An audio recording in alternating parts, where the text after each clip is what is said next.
옛날에 호랑이 한 마리가 살고 있었어요. 배가 고픈 호랑이는 먹을 것을 찾아 마을로 내려왔어요. 어느 한 집에서 아기 우는 소리가 들려왔어요. 응애, 응애.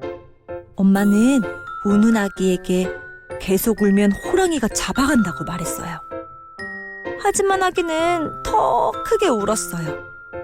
그러자 이번엔 엄마가 곶감이라고 말했더니 신기하게 아기가 울음을 뚝 하고 그쳤어요. 아기가 곶감 소리에 울음을 그친 걸 보고 호랑이는 곶감이 자기보다 더 무서운 동물이라고 생각했어요. 바로 그때 호랑이 등에 커다란 무언가가 털썩 올라탔어요. 호랑이는 자신의 등에 곶감이 올라탄 줄 알고 깜짝 놀라 도망치기 시작했어요. 사실 호랑이 등에 올라탄 건 곶감이 아닌 소를 훔치러 온 소도둑이었어요. 소도둑은 무사히 호랑이 등에서 도망쳤고 호랑이는 곶감이 무서워서 두 번 다시 마을로 내려가지 않았어요. 해님, 달님. 옛날에 착한 오누이와 엄마가 살고 있었어요. 엄마는 산 너머 이웃집에서 일을 하고 오누이에게 줄 떡을 가지고 집으로 돌아오고 있었어요. 그때 엄마 앞에 커다란 호랑이가 나타났어요. 배가 고픈 호랑이는 떡 하나 주면 안 잡아먹지. 라고 말하며 엄마의 떡을 한 개씩 한 개씩 다 뺏어 먹고 결국 엄마까지 잡아먹었어요. 호랑이는 엄마 옷을 입고 오누이가 사는 집으로 찾아갔어요. 똑똑똑, 엄마 왔다. 호랑이는 자기가 엄마라고 속이며 문을 열어달라고 했지만 호랑이란 걸 알아챈 오누이는 뒷문으로 나가서 큰 나무 위로 올라갔어요. 오누이가 없어진 걸 알게 된 호랑이는 집안 구석구석을 찾다가 나무 위에 있는 오누이를 발견했어요. 호랑이는 오누이를 잡아먹으려고 도끼로 나무를 찍으며 올라가기 시작했어요.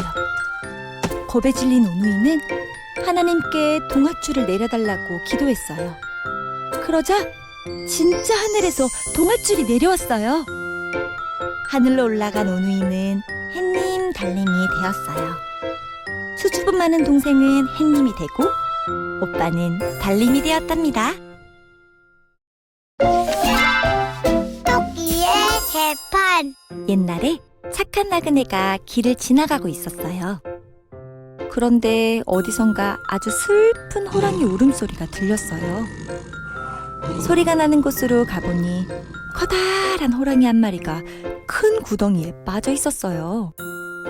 호랑이는 나그네에게 제발 살려달라고 울며 애원했어요. 호랑이가 불쌍해진 나그네는 큰 통나무를 이용해 호랑이를 구해줬어요. 나그네의 도움으로 구덩이에서 빠져나온 호랑이는 갑자기 무서운 이빨을 드러내며 나그네를 잡아먹으려고 했어요. 깜짝 놀란 나그네는 너무 억울해서 지나가던 황소에게 억울함을 이야기했어요. 그러자 황소는 사람들은 자기에게 굳은 일만 잔뜩 시키고 결국 잡아먹는 나쁜 사람들이라고 말하며 호랑이 편을 들었어요. 이번엔 옆에 있던 소나무에게 나그네가 딱한 사정을 이야기했어요. 그런데 소나무도 사람들은 시원한 그늘과 쉼터를 만들어준 은혜도 모르고 결국 자신들을 도끼로 잘라버리는 나쁜 사람들이라며 호랑이 편을 들었어요. 마지막으로 지나가던 토끼에게 나그네가 물었어요. 그러자 토끼는 고개를 갸우뚱하며 말로만 들어선 잘 이해가 되지 않으니 처음부터 상황을 다시 보여달라고 말했어요. 당연히 토끼도 자기 편이라 생각한 호랑이는 다시 구덩이 속으로 쏙 들어갔어요. 그제서야 토끼는 착한 나그네에게 앞으론 조심하라는 인사를 남기고 떠나갔답니다.